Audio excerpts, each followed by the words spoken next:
Singer Bob Marley, his reggae music known far beyond its roots in Jamaica, died in a Miami hospital today after a long battle against cancer. Bob Marley was 36 years old. The tragic truth behind Bob Marley's final days. Bob Marley's name is synonymous with the very heartbeat of reggae and the unyielding spirit of Jamaica. More than a musician, Marley became a symbol, the voice of hope, the face of struggle, the bridge between cultures, and the global messenger for peace and unity. His legacy remains undiminished, echoing through generations and across continents.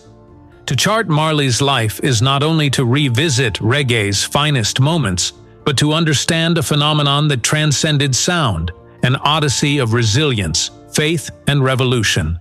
The roots, childhood, and heritage. Bob Marley was born Robert Nesta Marley on February 6, 1945, in 9 Mile, deep within the lush hills of St. Ann Parish, Jamaica. His parents, Norval Sinclair Marley and Cedella Malcolm, came from dramatically different worlds. Norval, a white British naval officer with English and purported Syrian Jewish lineage, and Cedella, a young Afro-Jamaican woman grounded in local traditions.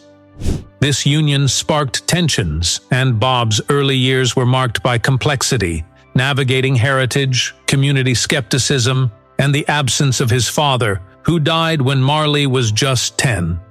Despite these hardships, Cedella's steadfastness imbued Bob with both strength and empathy. In the rural stillness of 9 Mile, among family and friends, Marley discovered music as a comfort and a calling. Alongside childhood friend Neville "Bunny" Wailer Livingston, he toyed with homemade instruments and soaked up the melodies wafting from the radio, a blend of ska, R&B, and the burgeoning sounds of Jamaica's evolving musical scene. The roots of reggae, without knowing it, were already drawing nourishment from Marley's everyday existence. Journey to Trenchtown and musical brotherhood. At age 12, Marley and his mother moved to Kingston's Trenchtown, a district synonymous with hardship but also with a vibrant communal creativity. The crowded alleys, the pulsating energy of dance halls, the struggles and joys, they all seeped into Marley's consciousness. In Trenchtown, Bob's world expanded, and so did his band of brothers. Bunny Wailer was joined by Peter Tosh, and together they would shape not just a group, but an era.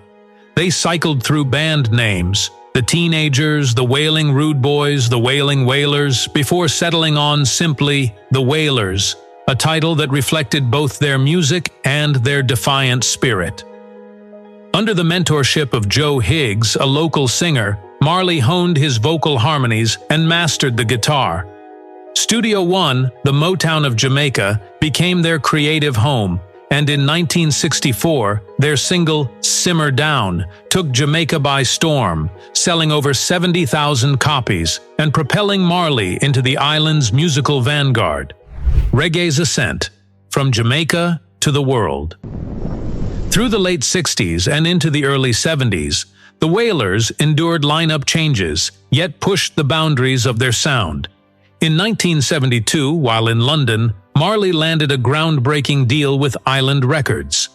The head of Island, Chris Blackwell, recognized Marley's rebellious appeal and fronted the band's studio time to craft "Catch a Fire."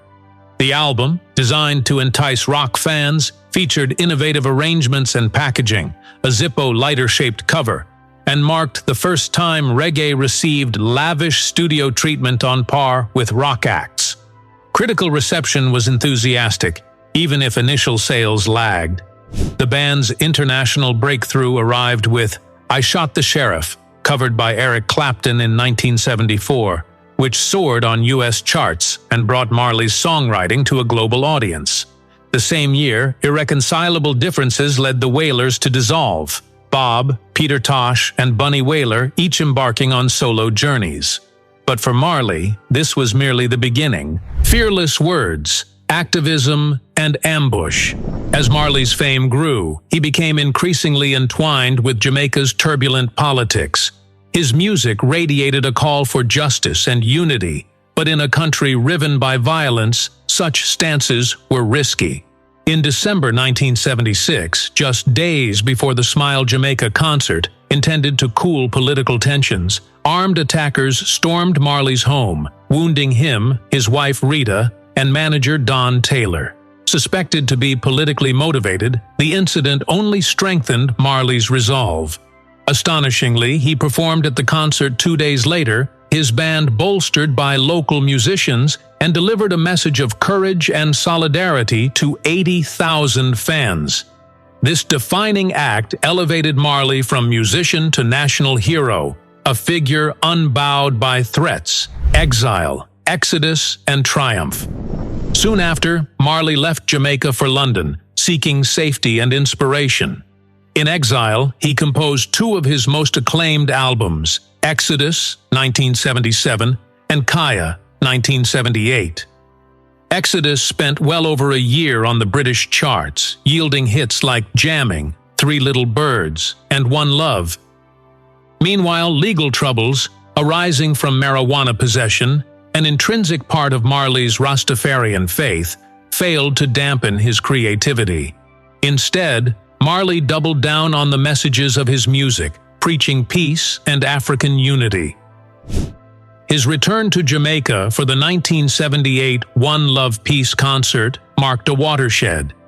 In a symbolic gesture, Marley joined the rival leaders Michael Manley and Edward Sega's hands, urging reconciliation in front of a fractured nation.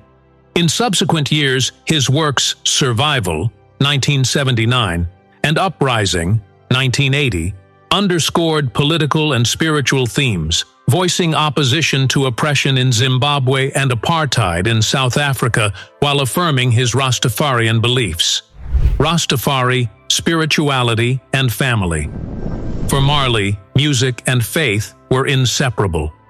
His embrace of Rastafarianism in the mid-1960s lent his lyrics prophetic resonance, testaments to Jah, God, Pan-African identity, and the sanctity of ganja as spiritual sacrament. Arrested several times for possession, Marley never recanted, explaining that the herb reveals itself to you as a path to introspection and divine connection. His devotion shaped not only his music, but also his family life. Marley married Rita Anderson, herself a talented singer. Together, they raised a blended family and performed side by side in the Wailers and the I-Threes, the legendary trio of backing vocalists. Rita's influence reverberated beyond music. After Marley's death, she converted their home into the Bob Marley Museum and established charities aimed at alleviating poverty and fostering education across Jamaica and Africa. Her philanthropic legacy expanded Marley's own, touching countless lives, sickness, courage, and farewell. In 1977, Marley's relentless drive faced its gravest challenge. Diagnosed with acral lentiginous melanoma under his toe, not a result of football injuries as was sometimes claimed, he refused amputation out of religious conviction, choosing a less intrusive operation instead. Despite the growing cancer, Marley continued writing, recording, and touring. His concerts, particularly his final performance in Pittsburgh in 1980, were imbued with a sense of urgency and grace. A man singing against the dimming of his own life, intent on spreading hope as long as he could stand. By 1981, Marley's illness worsened, spreading through his body. On May 11th, at just 36 years old, Bob Marley died in Miami. His last words to his son Ziggy, "Take me up, don't let me down," were a final benediction from father to child, artist to world. Jamaica honored him with a state funeral that blended Rastafari and Anglican traditions, laying him to rest in 9 Mile. Legacy and global reverberations. Bob Marley's influence only intensified after his passing. Honors accumulated. The Jamaican Order of Merit, induction into the Rock and Roll Hall of Fame, Grammy Lifetime Achievement Awards, a star on Hollywood's Walk of Fame, statues erected from Kingston to Serbia, and streets and schools named in his memory. More than accolades, though, is the living heartbeat of his songs, forever relevant, forever connecting the struggles and dreams of peoples everywhere. Marley's lyrics fueled movements for racial harmony and freedom. Songs like Redemption Song, War, and Africa Unite became rallying cries for those seeking justice, while No Woman, No Cry and One Love provided solace and belonging. His music resonated in unexpected places, from the hopeful crowds of Zimbabwe's independence celebrations to tribal lands in the American Southwest, proving that a gifted voice and unwavering spirit know no boundaries. Through football, family, activism, and the faith that shaped every chord he played, Bob Marley's story rises beyond myth. He lives in the defiant strum of a reggae bass line, in the raised fists at protest marches, in every moment when people choose unity over division. His message endures, for peace, for love, for freedom, echoing from island shores to every corner of the earth.